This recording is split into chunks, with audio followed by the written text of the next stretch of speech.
To kapod wan mane kaunti achiel ma Kisumu bende ni do mapacho kaendi koro tiyo machiegni kod migawo ma lony manyasani kata ICT mar tiyo kod lony manyasani e yalo buche e nyim doho. Kolose i wach makamano ere e bomano ero ma Kisumu, jagoro mongirore migawo mar ICT migosi Jerome Ochieng owacho ni tudruok e kind doho kod migawo mar ICT biro konyo e neno ni jopiny oyudo ratiro magi ewi buche ma bende gichwalo e nyim doho, kama endie kaka migosi Jerome Ochieng ne wuoyo ewi tudruok e kind ICT kata lony manyasani kanyakla kod doho mapacho ka.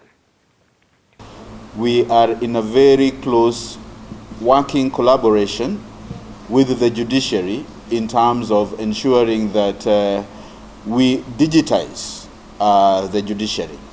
The journey has been long, but clearly we are actually beginning to see the real implementation.